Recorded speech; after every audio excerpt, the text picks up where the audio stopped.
सुबह के 7:30 बजे निधि स्कूल के लिए तैयार हुई और चुपके से ऊपर मम्मी के कमरे में गई, जहां सब सामान बिखरा पड़ा था। नीचे आई तो पापा सोफे पर बेसुध पड़े थे, कोई होश नहीं। निधि अपने कमरे में गई, गुल्लक से 50 रुपये निकाले और चुपचाप बैग उठाकर बस पकड़ने निकल गई।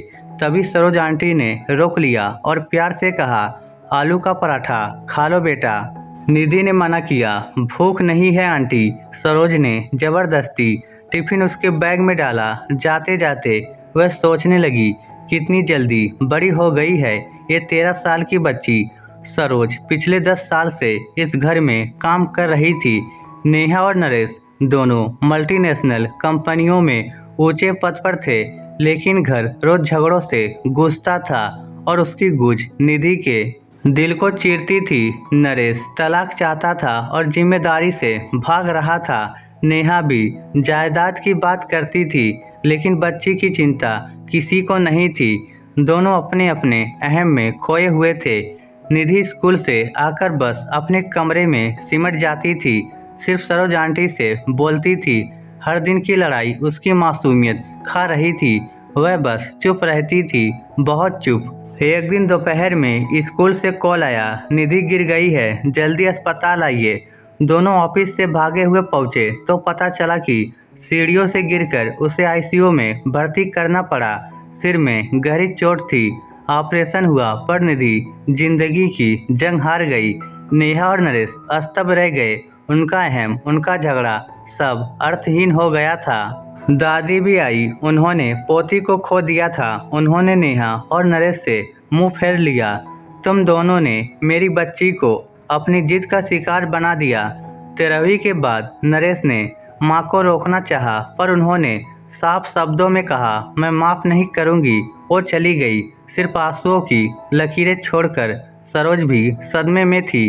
एक दिन हिम्मत जुटाकर बोली, मैं अब यहाँ नहीं रह सकती। ये घर मेरी निधि की सिसकियों से भरा है। काश मैं उसे लेकर भाग जाती। समय के साथ नेहा नरेश का झगड़ा जैसे बर्फ में तब्दील हो गया था। सब शांत था, लेकिन भीतर एक खामोशी, एक अपराध बोध जो चीखता था, सिर्फ अंदर ही अंदर। एक रविवार नेहा ने निधि के कमरे में पहली बार कदम रखा। महीनों से दरवाज़ा नहीं खोला था, सब वैसे ही रखा था। उसका बेड, किताबें, पेंसिल और नीला नाइट सूट। अलमारी खोली तो एक नीली डायरी हाथ लगी। कांपते हाथों से नेहा ने पन्ने पलटे, फटे हुए पेज, टूटी बिखरी बातें, जैसे किसी दिल का चीखता हुआ सच सामने आ रहा हो। मम्मी पापा, मैं आपको डियर नहीं लिखूंगी, क्योंकि डियर मतलब प्यार होता है। आप दोनों कभी नहीं कहते हमारी बेटी। निधि की पहली ही लाइन ने नेहा को झकझोर दिया। मामी मुझे बच्चा कहती हैं, क्या मैं आपकी प्यारी बच्ची नहीं हूँ? मम्मा, मैंने हमेशा आपकी बात मानी, पर आपने मुझे कभी प्यार से नहीं बुलाया। मासूम सवाल जिसने माँ का कलेजा चीर दिया। राजमा मुझे भी बहुत पसंद है मम्मा, पर आपने कहा सरोज आंटी से बोलो, अब मैंने राजमा खाना छोड़ दिया है। निधि का त्याग, उसकी भूख, उसकी चुप सी शिकायतें, सब उसमें दर्ज थी।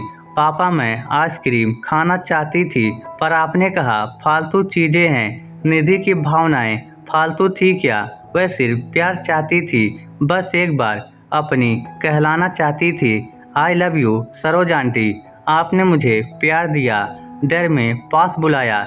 यह एक बच्ची का सबसे सच्चा धन्यवाद था उस इंसान को जिसने उसे बेगानों के घर में माँ जैसा स्नेह दिया। दादी मुझे यहाँ से ले चलो, मैं वादा करती हूँ तंग नहीं करूँगी। अंतिम पन्ना पढ़ते हुए नेहा बिखर गई। वह सिर्फ घर नहीं छोड़ना चाहती थी, वो खुद को, अपने बचपन को बचाना चाहती थी। नेहा ने फूट फूट कर रोते हुए कहा, नरेश, ये एक्सीडेंट नहीं, आत्महत्या थी। उसने हमें बोझ से आज़ाद किया। हमने अपनी बेटी को मार दिया। उसके शब्द कमरे की हवा तक भारी कर गए। नरेश जमीन पर बैठ गया, डायरी हाथों में लिए और फूट फूट कर रोने लगा। जिसे वह बहस मानते थे, वह किसी की जान ले चुका था।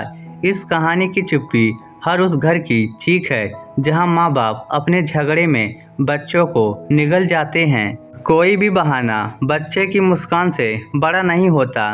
परवरिश सिर्फ पैसे नहीं, बच्चों के दिल से जुड़ाव है।